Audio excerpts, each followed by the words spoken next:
ఇప్పుడు ఖచ్చితంగా ముందు సునీల్ కుమార్ని పూర్తి స్థాయిలో విచారణ చేయాలి. ఎందుకంటే 164 స్టేట్మెంట్స్ అన్నీ చాలా స్పష్టంగా ఉన్నాయి. అతన్ని విచారించిన తర్వాత ఖచ్చితంగా మరి అతను మాట్లాడిన దాన్ని బట్టి జగన్మోహన్ రెడ్డి ప్రోద్బలం లేకుండానే అతను ఇవన్నీ చేసుంటాడా అనేది నాకు అనుమానం. పొలిటికల్ బాసుల ఇది పాత్ర.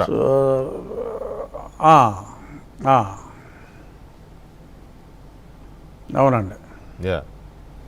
సో లేదు నా అంతటి నేనే తలడిల్లిపోయి ఇదంతా చేశానని చెప్పి మరి అతను అంటాడా, జగన్మోహన్ రెడ్డికి నాకు ఎటువంటి సంబంధం లేదని అంటాడా, ఉందని నిజం చెప్తాడా అనేది అది చూడాలి. ఇప్పుడు సునీల్ కుమార్ గారు ఇందులో A1, A2, A3 ఇప్పుడు మీరు చెప్పిన దాని ప్రకారం సునీల్ నాయక్ నంబర్ ఎంత, సునీల్ కుమార్ గారి నంబర్ ఎంత? సునీల్ కుమార్ నంబరు A1 అండి. పివి సునీల్ కుమార్ గారిది పివి సునీల్ కుమార్ A1.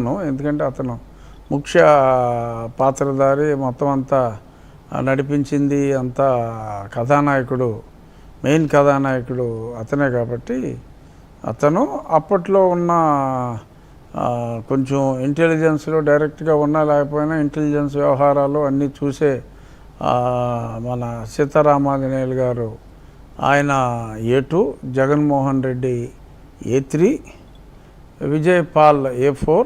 ఆ తర్వాత సబ్సిక్వెంట్గా ఈ సునీల్ నాయక్ అన్నతను ఈ 164 స్టేట్మెంట్స్ అన్నీ వచ్చిన తర్వాత ఆ స్పాట్లో చాలా కీలక పాత్ర పోషించిన వ్యక్తిగా సునీల్ కుమార్ నాయక్ని సాక్షులు చెప్పిన వివరాలను బట్టి అతన్ని అక్యూజ్డ్గా ఆ తర్వాత A6గా అతన్ని చేర్చడం జరిగిందండి. ఈ మొత్తం లిస్టులో ఎవరైనా డైరెక్ట్గానో ఇండైరెక్ట్గానో మధ్యవర్తుల ద్వారానో ఏదో రకంగా రాజుగారు మమ్మల్ని వదిలేయండి, జరిగిపోయింది మేము కావాలని చేయలేదు అని ఎవరైనా బతిమాలుకోవడం లేదా రాజీ ప్రయత్నాలకు శరణు అంటారు కదా, అట్లా ఏమైనా జరిగాయా? జరిగాయి. అది మనం పేర్లు మీడియాలో చెప్పలేం. జరిగాయి, ఖచ్చితంగా జరిగాయి.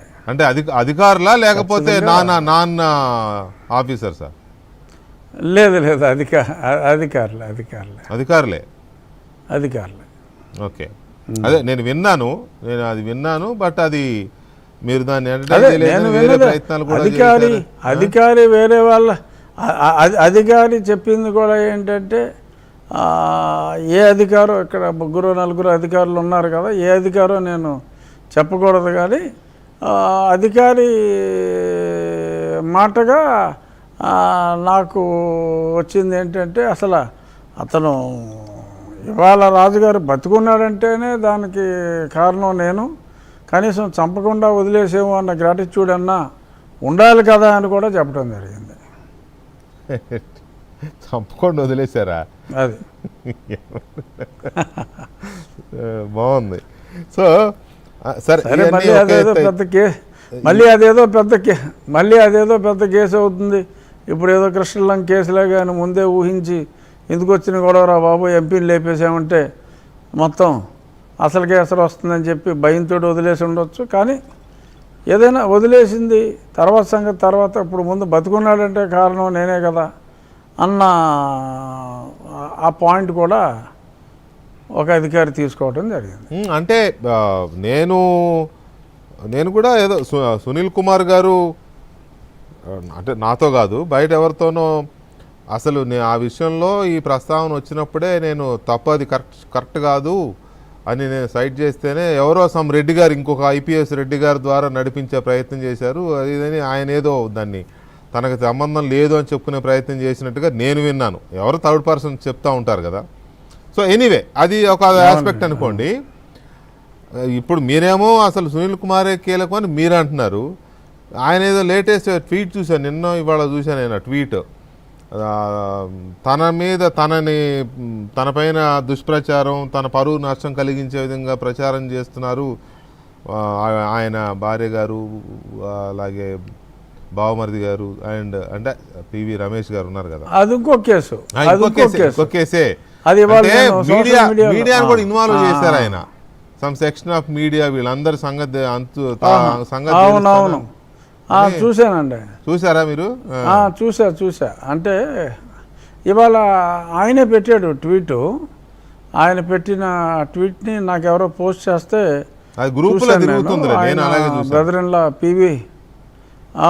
పివి రమేష్ గారు, ఆయన భార్య అరుణ గారు, వారి మీద వారిన పరువుకి భంగం కలిగిస్తున్నారు, వారితో పాటు అది ప్రచారము చేస్తున్న మీడియా వాళ్ళని ఇంకొందరు వ్యక్తుల్ని కూడా ఖచ్చితంగా జైలు పాలు చేయకపోతే చూసుకోండి అన్నట్టుగా ఆయన ఒక శపథం చేసినట్టుగా ఉంది. సరే, ఇప్పుడు ఆయన చూసుకోవాల్సింది రేపు రాబోయే రోజుల్లో అసలు ముందు ఈ కస్టోడియల్ టార్చర్ కేసులో ఆయన ఏమవుతాడో అది చూసుకోవాలి. ఎందుకంటే అక్కడ జరిగింది సరే,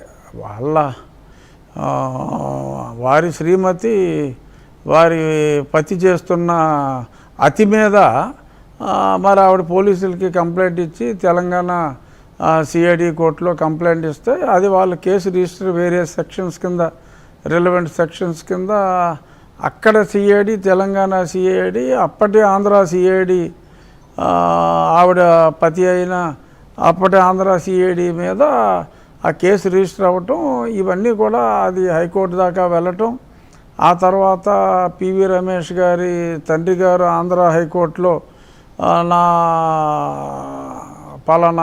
అల్లుడు పలానా వాడు చాలా హైలీ కరప్ట్ ఫెలో అని, ఇవన్నీ కూడా అఫిడవిట్లు అన్నీ కూడా ఒకసారి కోర్టులో ఫైల్ అయిన తర్వాత అది ఓపెన్ డాక్యుమెంట్ వెంకటకృష్ణ గారు. ఆ ఓపెన్ డాక్యుమెంట్ని ఉన్నట్టుగా వారి శ్రీమతి గారు మాట్లాడినా, వారి బ్రదర్ ఇన్ లా మాట్లాడినా, లేదు ఇంకెవరన్నా ఛానల్లో దాన్ని ప్రసారం చేసినా కూడా మరి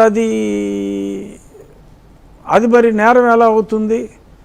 దానికి ఈయన కోర్టులో ఫైల్ చేసినంత మాత్రాన అది అనవసరమా అవసరమా పక్కన పెడితే వీళ్ళందరూ కలిసి నన్ను అల్లరి చేస్తున్నారు అని బాధతోనో ఆవేదనతోనూ ట్వీట్ చేసి ఉండొచ్చు. కానీ ఇప్పుడు మీరు అంటే నాకు డౌట్ వస్తుంది, కోర్టులో కేసు ఉన్నప్పుడు అలాంటి